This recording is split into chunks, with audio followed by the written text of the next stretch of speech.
Hello and welcome to another Purveyor of Light Photoshop quick tip. Today we're going to have a little fun creative one. One that happens to all of us all the time. We go on location, we think we're getting the shot of shots, and then when we get home with it, it's less than what we expected. Maybe we didn't get things right or technically correct, or maybe the conditions weren't as good as we thought they were. I have an image right here where this is an image that I thought was going to be spectacular, and it just, for a lot of reasons, isn't. And so I looked at this image and I put it on the back burner and I said, well, it's not what I expected. But today I'm going to turn around and say, well, what do you do with these images that were good, but not as good as you want them to be? So I'm going to take you down to turn around and take an image and take it from this to this. I kind of like fine art image where it takes it to the next level, saves the image, and makes it actually, in my opinion, a very nice image. So let's go ahead and get started. All right, so here's the original image. And we're going to need to isolate. Oh, excuse me. Too much soda, I think. All right, we're going to select a subject. So we're going to go select subject. And that does a good job. And I need to then put it on a separate layer and Command and Control J. And that puts the subject on its own layer. Okay? All right. So with that done, I'm going to go back to the background layer and I'm going to select the subject one more time. And this time I want to expand the selection by quite a bit because I want to get rid of the people in the background. I don't want any trace of them.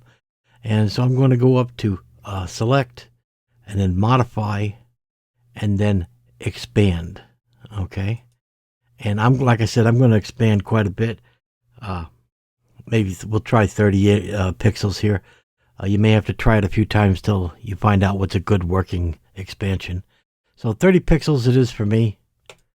And you can see by looking how much we've grown the selection around.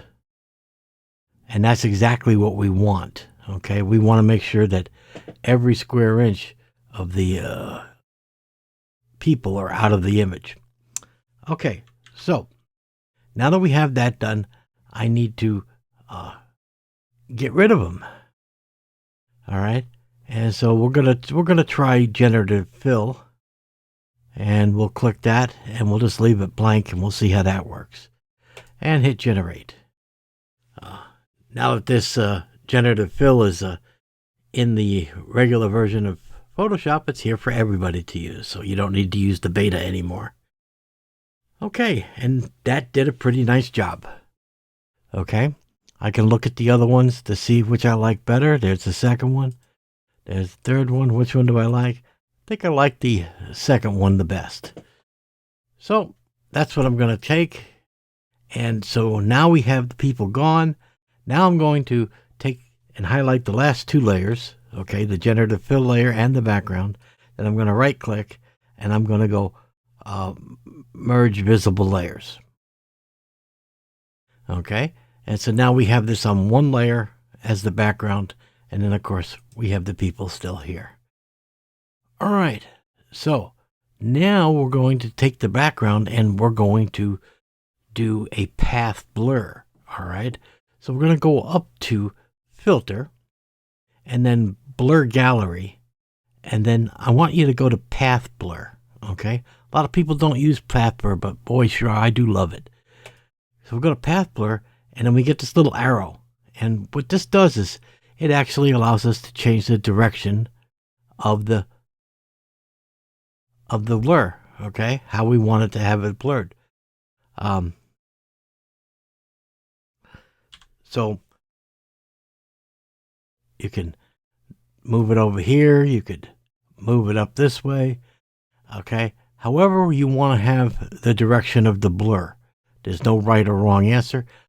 I'm going to do, actually, I'm looking at something right now, and I'm going to back out of this completely, escape. Okay? And I'm a little stickler on this, but you look at the horizon line. It's crooked. And boy, I just can't stand crooked horizon lines.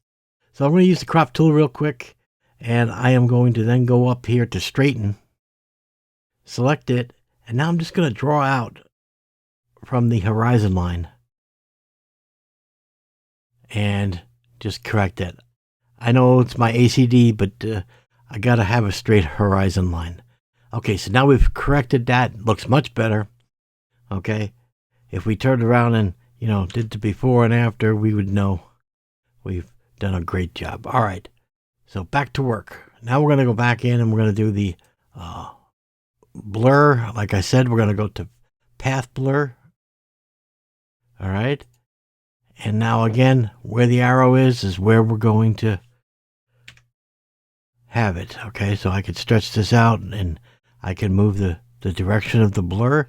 I can also increase the direction of the blur, right? See, you can see how I have that going at a 45-degree angle. All right.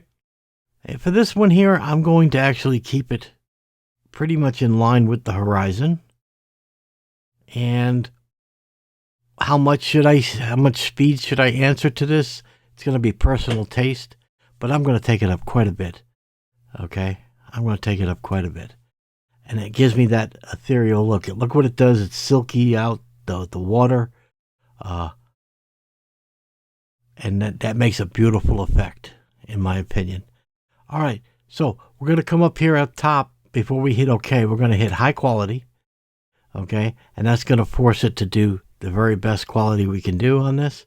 And we're going to hit OK. And we're going to let it churn for a second. And depending on your speed of your computer, how long it takes for it to do this artistic blur.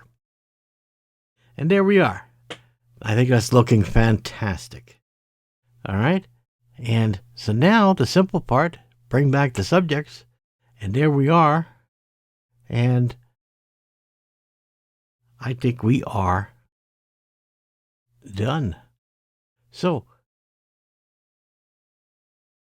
there's the original final image. And there, I think we've done a very good job.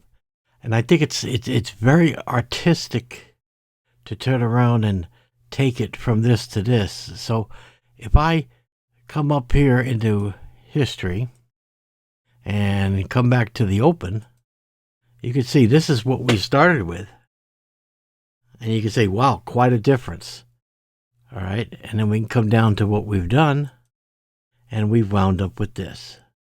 And I think we've got a really good image here. All right. So there you go. That's this week's tip. Okay. So when you have an image that you just weren't quite happy with, try to get creative with it. Do a creative edit. And you might be surprised with the outputs. I happen to love this output we did here. I think it's beautiful, and I think it would look wonderful on my wall. All right, guys. So that's going to do it for me. Till next week, you guys take care.